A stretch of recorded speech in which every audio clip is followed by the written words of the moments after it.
Hello, awesome triumphant participants. I'd like to thank you and congratulate you for joining me today. I'm honored to be your guide on this training. With over 30 years of experience in the mental health field, I've seen the power of transformation firsthand. And in the next hour, I'm thrilled to share with you an overview of 8 steps designed to equip you and your clients with the tools to accelerate the journey towards building dreams triumphantly. And here's the cherry on top. For those licensed in Florida as mental health counselors, social workers, marriage and family therapists, psychologists, nutritionists, dietitians, or licensed midwives, upon watching this video, you will gain invaluable insights and tools and earn 1 free CEU for your dedication to enhancing your practice and enriching the lives of those you serve. Simply email us and answer correctly a brief 5-question test, and we will recognize your commitment to growth and excellence with 1 free CEU. Let me introduce myself. I am Beatriz Martinez Peñalver, and I am the person who developed Triumph Steps. This is basically a therapeutic framework to become triumphant. It makes me very happy to be presenting these steps to you today. And my intention is to guide you and place you on your own path to triumph, while at the same time you act as an instrument to guide all the children and the adults that you will be serving. I know that when we walk our talk, we become much more powerful influencers. You have a very important job and you should not take it lightly. You have the power to transform many lives, and we want you to take this mission very seriously. In this training, I am going to show you the therapeutic framework to triumph. This framework is based in cognitive behavioral therapy and positive psychology. Today, we embark on an exciting journey toward triumph and empowerment. In the field of mental health, our mission isn't just about healing wounds. It's about nurturing dreams and guiding individuals toward the pinnacle of their potential. In this video, we unveil the blueprint for triumph, a meticulously crafted roadmap comprising 8 transformative steps. Each step is a beacon of hope, guiding practitioners and clients toward a future filled with fulfillment and success. I practice these steps on my personal and professional life, and we have given these steps to thousands of clients at my community mental health center and when I had my private practice. So let's get ready.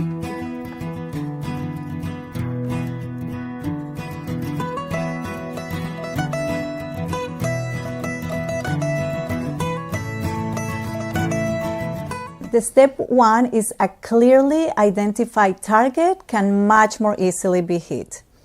So if you see this picture right here, she is blindfolded and it's going to be very difficult for her to really hit that target if she doesn't take that off her eyes, right? So one of the things that we really teach our clients is that identifying that target and believing that they can hit it, it's the integral part on that first step.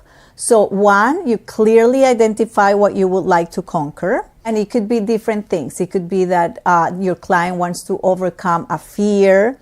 It may be that they want to add a virtue to their life. They want to be kinder. They want to be nicer to their siblings, to their mother, to a classmate. They want to be more generous, more patient.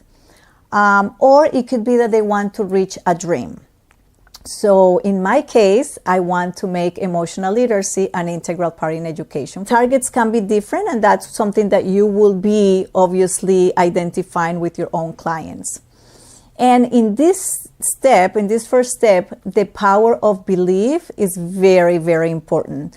Believe is something that actually say, oh, but what do I do if I don't believe? You actually can work on that belief, because what a belief is a repetitive thought that has become very ingrained in your mind, and you have basically programmed to believe that thought. So if you want to change that belief, all you have to do is repeatedly think something differently, and I will teach you this later on in terms of how to change that belief in terms of the repetitive thought by connecting to a different feeling. So I want to talk to you first about the placebo effect. Basically something that happens in many research in the medical field, where they get a group of patients and they do a study and they have a control group, and where they actually have a medication, and then they have another group where they give a little pill, which is a sugar pill, and then they measure to see, okay, which group actually did better. And in many instances, they actually do equally, the group that took the medication and the group that took the little sugar pill. I would like to tell you now about the story of Cliff Young. I don't know how many of you know who Cliff Young is, but I found this story to be just a beautiful representation of the power of belief. So Cliff Young was a 61-year-old Australian potato farmer who enrolled in a race in Australia. It was like a 7-day race. It was approximately for 545 miles. And most athletes that were participating in this race were less than 30 years old. So here comes Cliff Young, who didn't know anything of the things that these 30-year-olds knew about, you know, in terms of how the clothing that they had to wear for these marathons, the tennis shoes they had to wear, how many hours they had to sleep each day, how much water they had to drink, and, you know, all the different things that they teach you when you're doing a marathon. Here comes good old Cliff Young with a pair of overalls, work boots, and no formal training whatsoever when it came to being in a marathon. So when he got to this race, everybody, you know, all these young people were looking at him and basically laughing. So what happened with Cliff is that he started running, you know, along with everybody. And the first day came and he basically continued to run, and then the second day and the third, and, you know, the young guys knew that after so many days of running, they would stop and they would sleep, and they would drink, you know, X amount of fluids, and the output had to be so much, and they have to eat this much. Cliff didn't know any of that, so he just continued to run. Cliff Young won the race. So everybody was like, what happened here? And they asked him at the end, so how did you do this? And he's like, well, I just run, but you barely slept. And it's like, well, you know, when I am in my farm and I have to chase after the sheep, I just run and run and run until I catch them. I you know, if I can't sleep, I can't sleep. I just go on and on and on and on. How about the clothing? He didn't know he had to wear different tennis shoes. So basically said, my training was out in the farm, catching my sheep. And that is what I did. So the power of belief is something that is incredibly important, and it's something that we need to very much teach to our clients.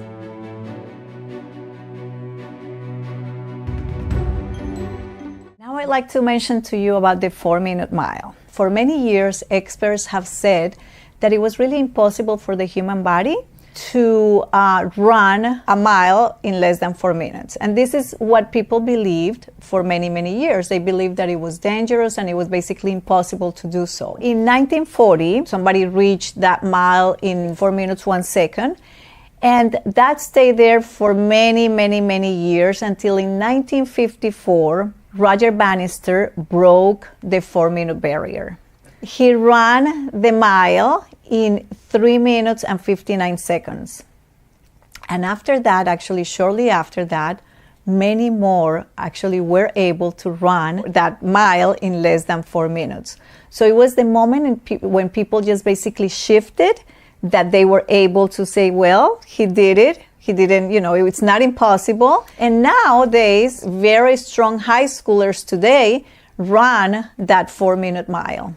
I love some of the quotes that Disney has. No matter how your heart is grieving, if you keep on believing, the dreams that you wish will come true, right? Again, that power of belief. Now let me mention to you about the nocebo effect. The nocebo effect is basically the dark side of the placebo effect. Is those negative expectations of the patient regarding a treatment causing the treatment to have a more negative effect than it otherwise would have, right? So if you tell the patient, hey, if you take this medicine, you may get dizzy, you may be throwing up, and then patient really believe that, and then they will have all those effects. So this puts healthcare workers in a very tough situation. It's like, okay, should we tell them? Should we not tell them about the effects of this treatment? They're placed in a really ethical dilemma that could be really very much a self-fulfilling prophecy for the clients. There is research from the University of Munich in Germany where they look at 31 empirical studies that found that not only does the nocebo effect exist, it's surprisingly very, very common.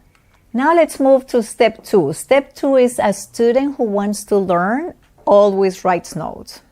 There is lots of research that tells us that we are 42% more likely to achieve goals by writing them down than just by thinking about them. Goals are dreams with deadlines. That's from Diana Scharf. When we don't really plan, then what happens? That a goal without a plan is just a wish, right? That comes from the Little Prince.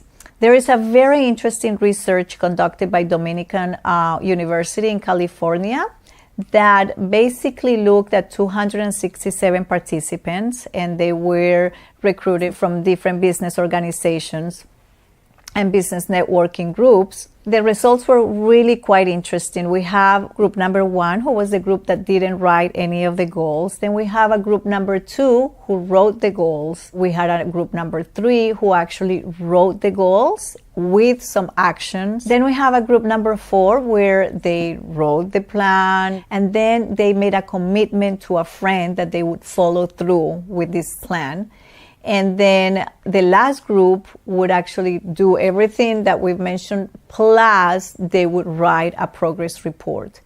And the results were incredibly different. So the group that did everything, group number 5, had a 33% increase on achieving those goals versus the group that did not write the goals. Step 3 talks about the different ways fear talks to you. Fear actually disguises itself in a lot of different ways. A lot of people say that fear really stands for false evidence appearing real. It really is our interpretation of something that makes us feel fearful about it. I love this quote from Nelson Mandela that says, "I learned that courage is not the absence of fear, but the triumph over it.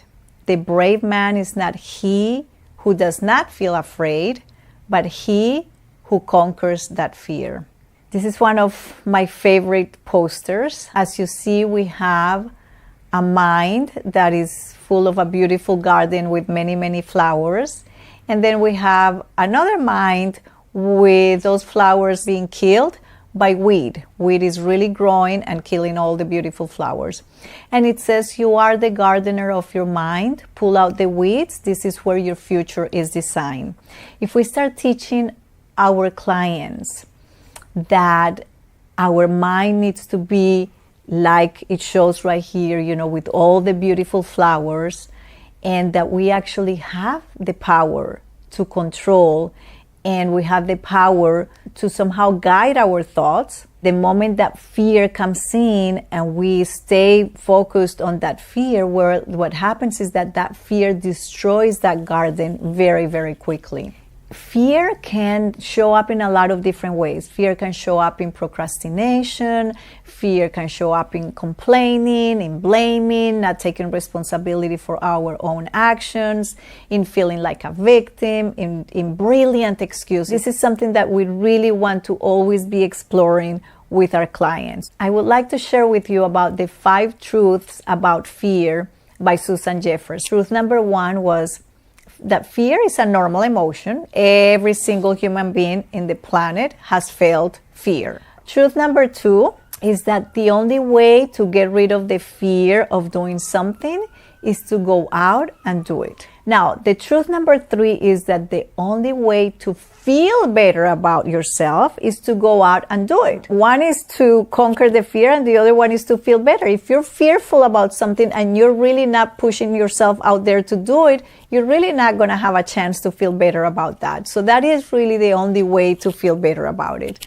Truth number 4 says that not only am I going to experience fear whenever I'm on unfamiliar territory, but so is everyone else, right? So this is not particular to me. When we realize that it's just not me that experiences fear when I'm in unfamiliar territory, I think that gives us some kind of comfort. And when we realize that, and these are things that I want you to help your clients and even yourself in your personal growth understand. And then ask yourself, hey, why should I put myself or my clients through the pain of taking risks? The reason you would do that is because pushing through your fear is less frightening than living with the underlying fear that comes from a feeling of helplessness. You will have this experience also with many of your clients when they're fearful of something and you encourage them, you work through them, and they're able to push and actually do that thing that they're very fearful of. When they finish, they're always going to tell you, you know what? This was much easier than I actually had imagined. So fear, it's always much bigger in our heads than what it is when we actually go and do it. One of the things that I always tell people is let's expand your comfort zone, and how do you expand your comfort zone?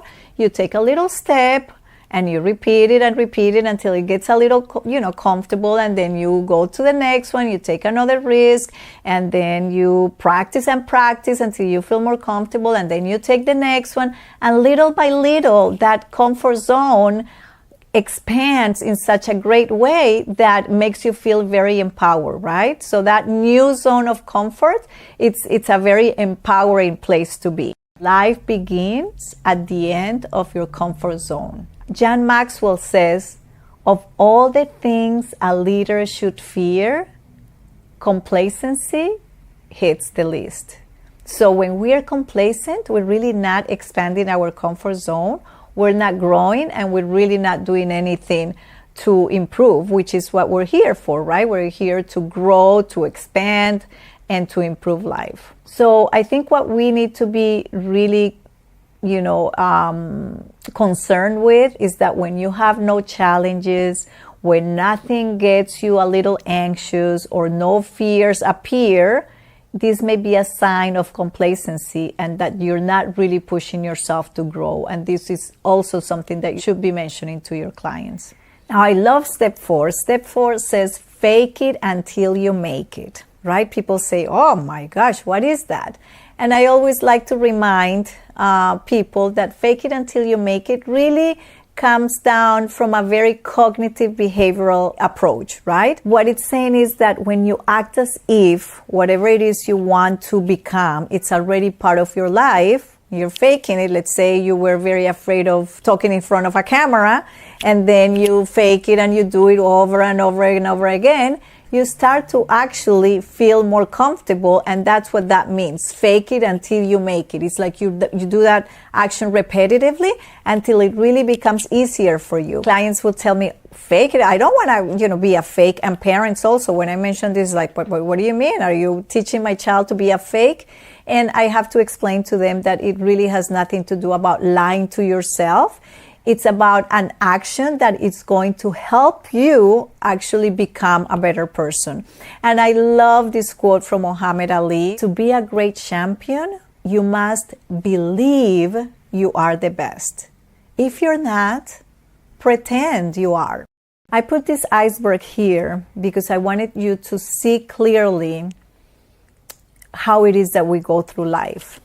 We go through life basically doing pretty much everything from the 90 to 93% of the subconscious mind. That's pretty much all our actions, all our thoughts and behaviors. It comes from things that have been programmed in our minds already.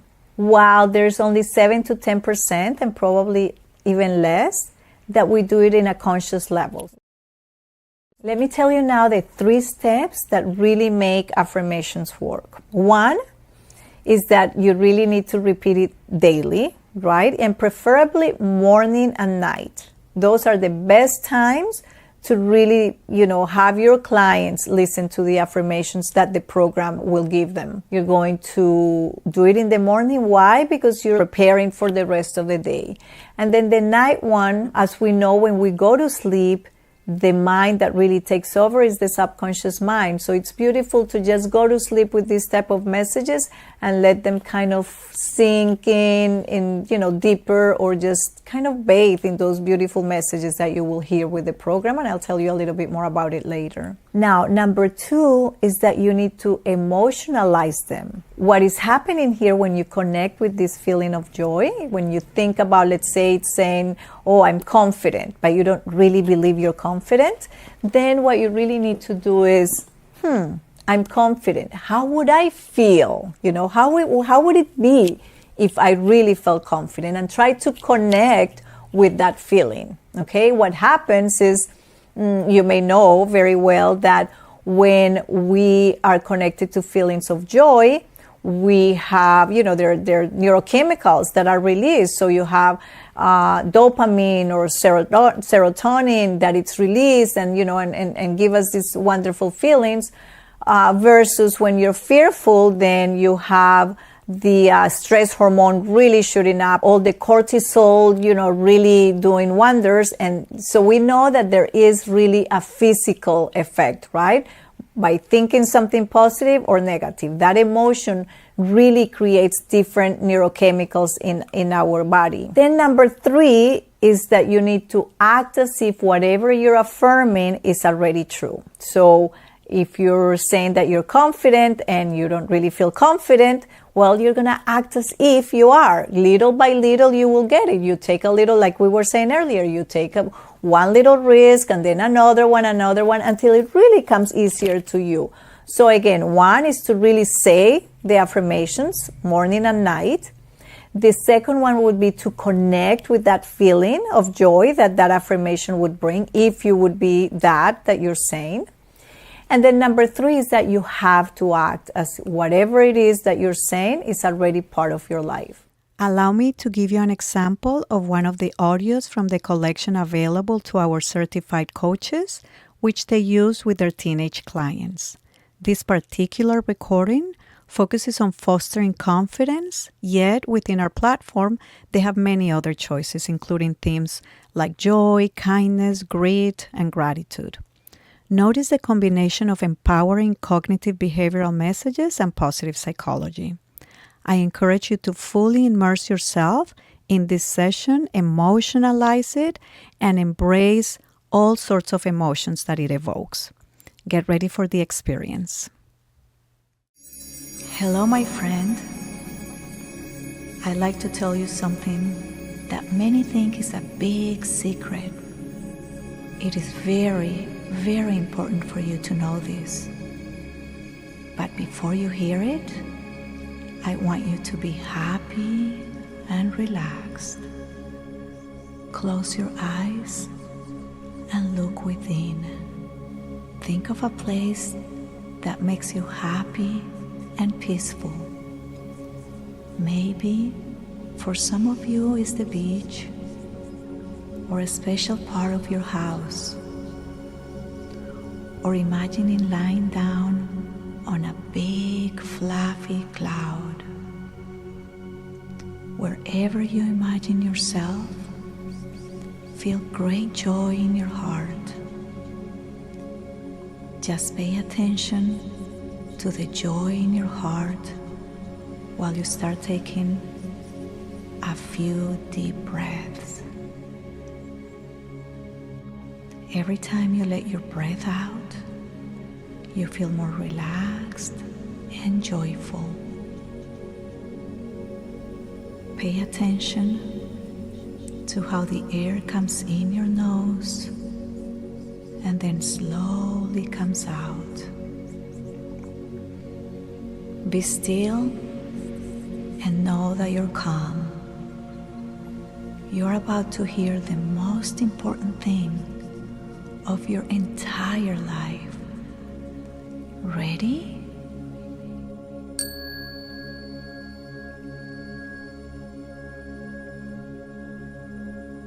You become what you repeatedly say you are. You bring to the world what you believe, and your beliefs come from your repetitive thoughts.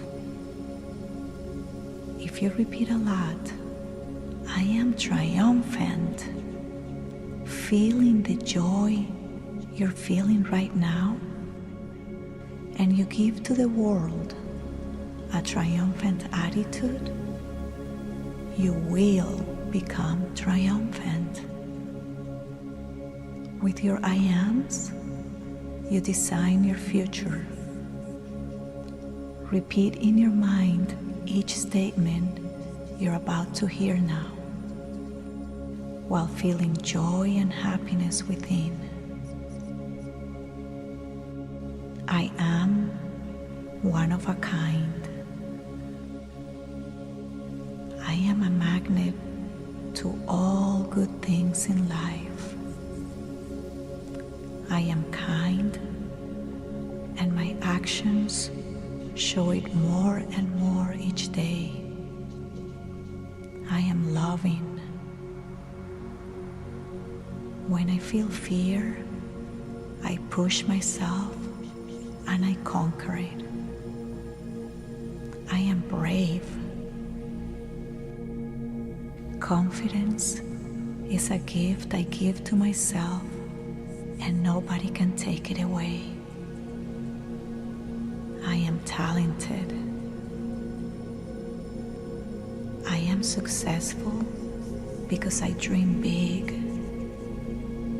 Now, feel the joy in your heart. I have the power to switch my thoughts to confidence anytime I choose. I am peaceful. I learn from my mistakes and failures, and I naturally overcome them. Failures make me stronger and help me grow. Failures make me stronger and help me grow. I forgive myself when I fail, and I try harder. I say yes to myself for who I am. I have infinite inner strength. I believe in myself. I am confident around others, and this brings me happiness. I am friendly and loving. I am able to speak out my thoughts with kindness and confidence. I am naturally strong. I am powerful and confident. I am always safe and feel at ease with myself.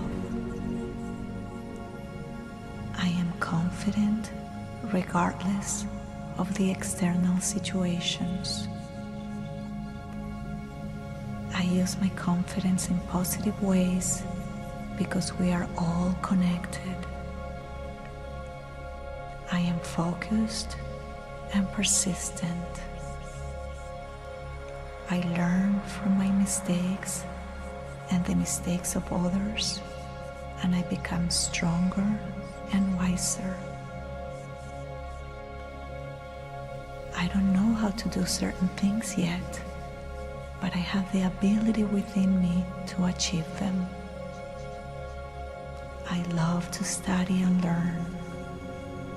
I practice and practice, and I get better. I am naturally inclined to achieve my dreams. My creativity flows within me and through me. I am all that and so much more. I am that and so much more.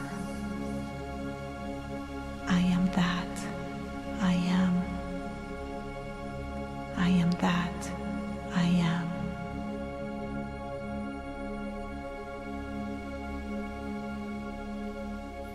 I am triumphant. softened.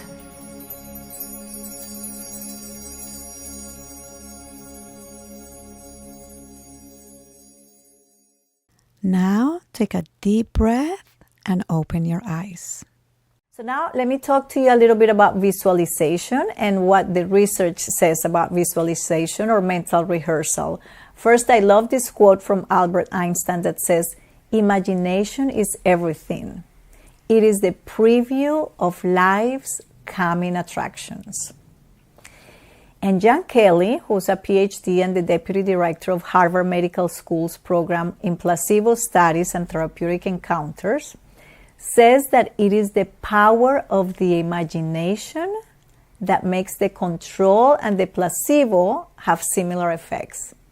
So if you ask someone to imagine a visual scene in their minds, you can see on an MRI that the occipital lobes, the part of the brain involved with vision, are activated. If you tell people to imagine doing some physical activity, you will see the motor cortex showing activation. Just imagining something is happening is enough to activate those portions of the brain associated with the thought or worry or pain. Very powerful for us to understand and to be able to teach our clients. I don't know if you've ever heard of this study about a group of basketball players. They divided them, and there was a group that did not practice basketball at all for 30 days. There was a second group that practiced basketball on a field every day for 30 days. And we had this third group that practiced basketball, but in their mind for 30 days. And then the incredible thing here was that obviously the group that didn't practice got 0% improvement, but then the group that practiced got a 24% improvement. And then the group that just did the visualization and the exercises in the mind, the mental rehearsal, they improved by 23%. So it was pretty much the same as the ones that practiced. So one of the things that I do want you to teach our clients here in Healthy Connections is that mental rehearsal, that visualization helps decrease anxiety, depression, attention deficit disorders, phobias, and it really helps increase creativity, academic success, concentration, goal setting, and much more. We want them to visualize with the end in mind.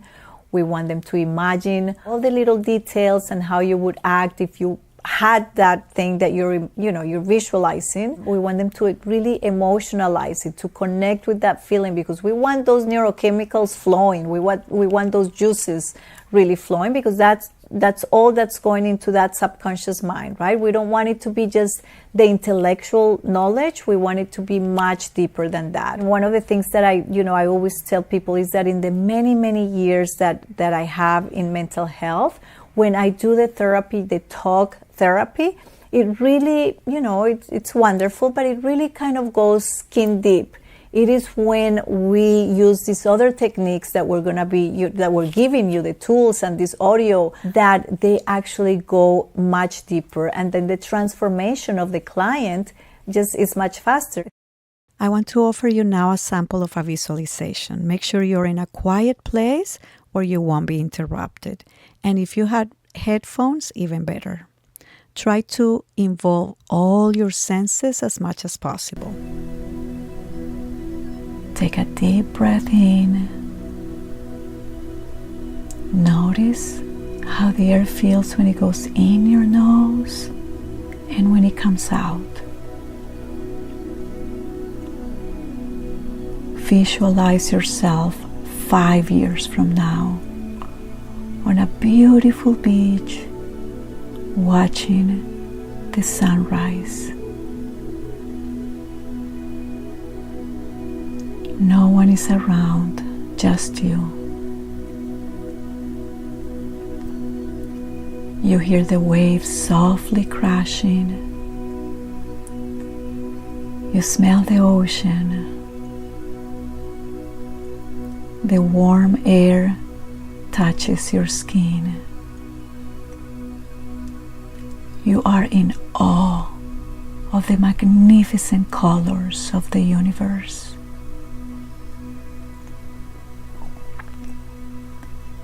The energy of the new day filters through every cell in your body. You feel ecstatic, overjoyed, filled with gratitude, thrilled with how your life is right now.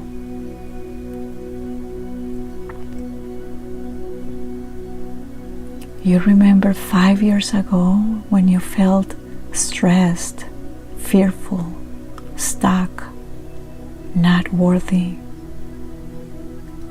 The transformation you've made makes you grateful, thrilled. You raise your hands and you say, "Thank you, thank you, thank you." You are so filled with gratitude that tears roll down your cheeks. You hold on to this amazing feeling while you repeat, "Thank you, thank you, thank you."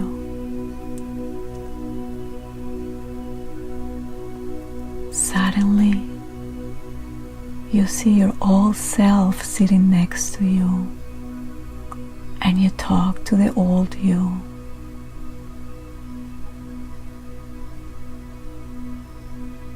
You see, you are worthy of all good things life has to offer.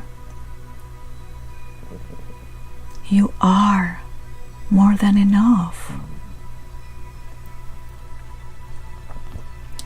You don't have to sweat the small stuff. None of it is important now.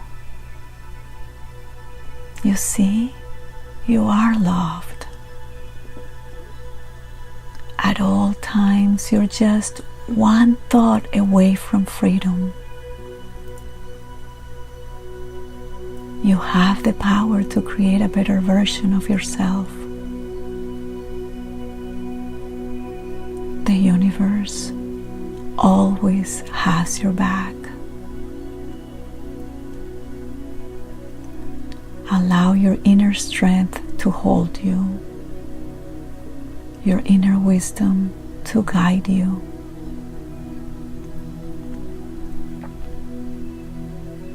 Look at you now. You did it. Listen to what you're saying to yourself now.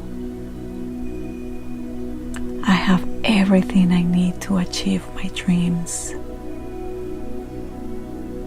I am more than enough. I am worthy of all good things in life. I am patient. I am loving. I am that and so much more. I am. I am that and so much more. I am.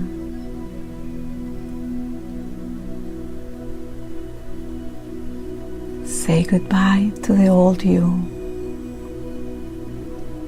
Raise your hands triumphantly and say, "Thank you, thank you, thank you."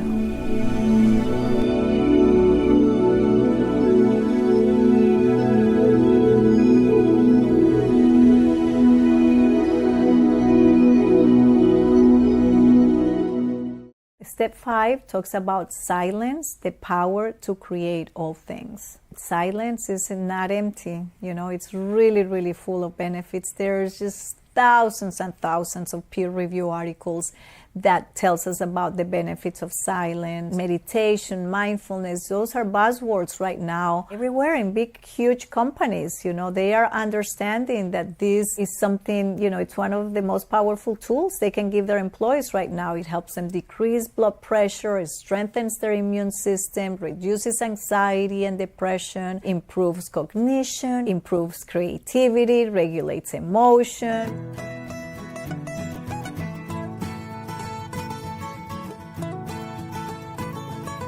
To me, one of the most important things to do when we're teaching our clients to do the silence is the power of intention. Because yes, it is wonderful to quiet your mind and to relax and to feel very centered. However, the most important thing here is that there is an intention behind this, and the intention should be whatever you identified right at the beginning as your goal. It could be that you want to make emotional literacy an integral part in education, or it could be that you just want to be kinder to your brother or sister, or it could be that you want to get an A in history. Whatever it is, you do have to have a clear intention, because meditation without intention, or that silence without intention, really leads to paralysis of expression, right? And that silence with intention really leads to creation. So if you want to transform yourself, that's really truly what you need to do. I always say that this is the hygiene of the mind, that silence and the affirmations, that this part, this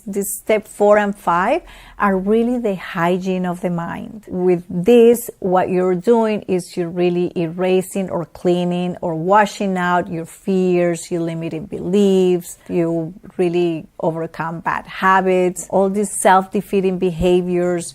This is what really needs to be done. And as you know, if we're talking about this hygiene, if you brush your teeth, you don't brush your teeth once a month, 1 week yes and 1 week no, you do it every single day. Same thing when you take a shower. Same thing, or even more important, is the mind. So I do want to really reinforce that this is done on a daily basis. And if it's done morning and night, it's even better. Silence has this really very transformative power. The fact that you really get to discover your true self, it helps you to transform much faster your ideas and whatever it is that you're working on. There's a key element that helps you move towards positive transformation more rapidly. It sparks ideas needed to achieve your goals, and there's just on and on and on in all the benefits. Step 6 is life is a boomerang. Welcome to the Karma Cafe. There are no menus. You will get served what you deserve. This one is a very powerful step and very easy to actually teach your clients, especially the young ones. It's very clear for them that basically whatever I throw out there, it returns to me, right? So life is a boomerang.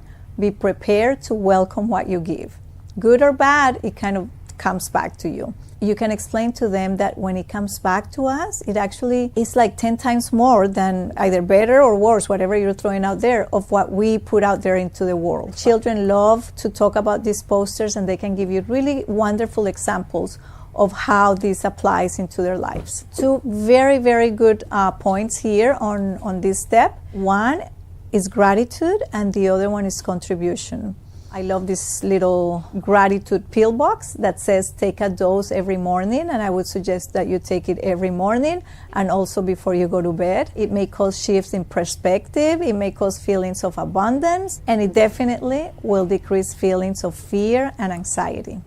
I would really suggest to your clients that besides listening to the tools that you're giving them to listen to, this would be a really good routine exercise that they should end their day with, and it's with their gratitude list. And I call it the GLAD list. G stands for something that you take for granted that you would like to be grateful for. Maybe your warm bed, a nice warm shower. L stands for something that we learned that day that we should be grateful for. A, something that we achieved, big or small. Anything that we achieved that day that we feel we should be grateful for. And D is something that delighted us that we should be grateful for. Now, the video that you're going to watch now, it's on contribution. Contribution, there's so much research about how contribution makes us feel. And I just want you to pay attention to this brief video that you're going to see right now and see how you feel about it.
يلا يا ابني القطر هيمشي.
Pretty powerful video, right? Now we're gonna move to step 7, which is choose people who bring you joy or add to your life. And I love the quote from Jim Rohn that says, you are the average of the 5 people you spend the most time with. And then the other quote that I absolutely love is great minds discuss ideas, average minds discuss events, and small minds discuss people. Right here you can look at qualities of somebody that you would want to be around and the qualities of somebody that you most likely would not want to be around.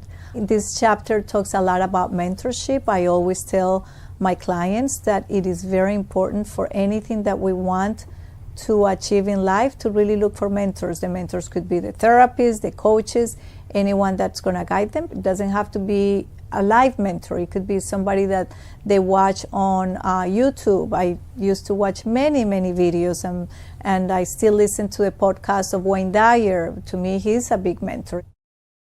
It's important for them to understand that we live in an interdependent world, and it's a world of cooperation and mutual aid. And when we are really acting this way, cooperating with each other and showing mutual aid, we get much farther ahead than when we're competing with each other. And our last step, which is step 8, is repetition, repetition, repetition. If you remember when you were learning your multiplication tables, you had to repeat them and repeat them and repeat them. So that's basically what we teach our clients. This is a way of thinking. This is something that you need to be constantly aware of where your thoughts are, because again, your thoughts are connected to how you feel, right? Your thoughts lead to releasing a lot of neurochemicals, which produce the emotions. People often say that motivation doesn't last. Well, neither does bathing. That's why we recommend it daily, says Zig Ziglar. I want clients to understand that repetition breeds belief. When we have those thoughts that are repetitive, they actually become very deep rooted beliefs. We have to really emphasize that with them. And I've had clients before that have told me, when they have listened to the affirmations or to the cognitive messages, they say, but I don't believe that. Or are you telling me to just say that even though I don't believe it? So I always go over the steps that I explained earlier in terms of the 3 things that really make those affirmations and those cognitive behavioral messages work. We go over them so they understand. And I always say to them, your messages are saying that you are happy and that you are triumphant and that you are confident and kind. Even if they say, so I'm faking this, am I really going to become it? If we attach it to those feelings, even if they're faking it, so who cares? If we're going to get the end result and it's a positive result, let's go for it. Clients need to know, and you all need to know, that our brain is not fixed. For the past couple of decades, research have been telling us that our brain has neuroplasticity, which means that when we repeat something a lot, it actually can change the neural connections and it can change actually the structure of our brain. So by repeating these things and connecting to that feeling, they are basically changing the structure of the brain. There's a lot of research out there about how long does it take for us to break a habit or to incorporate a new behavior in our lives. A lot of you probably have heard that it takes 21 days to do that. Well, now the research is saying that it takes more like 66 days plus to do that. And this is a research from the University College of London, UCL, Epidemiology and Public Health Department. These final steps talks about repeat, repeat, repeat, and rejoice in triumph. This little graphic here is going to show you that everything in life starts with a thought, and that's our cognitive behavioral base here with the triumph steps. That thought leads to an action, and a repetitive action forms a habit. And once you have formed a habit, those repeated habits really start to create your future. And that's how important this thought is, right? It all starts with a thought, but when we look at it, what's happening with that is we're building our future. Therefore, all the science and psychology behind the therapeutic framework to triumph can be simply summarized in one sentence. Thoughts become things. Keep them beautiful. Congratulations! You have reviewed the 8 steps to triumph. Thank you for completing this CEU course. I hope you found the content insightful and beneficial to your professional development. If you're eager to delve deeper into the subject matter and earn an additional 6 CEUs, I invite you to join us for the extended exploration of the steps. This course promises to offer even greater depth and understanding, and it's going to empower you to apply those concepts more effectively in your practice. I look forward to continuing this journey with you, and I hope to see you soon.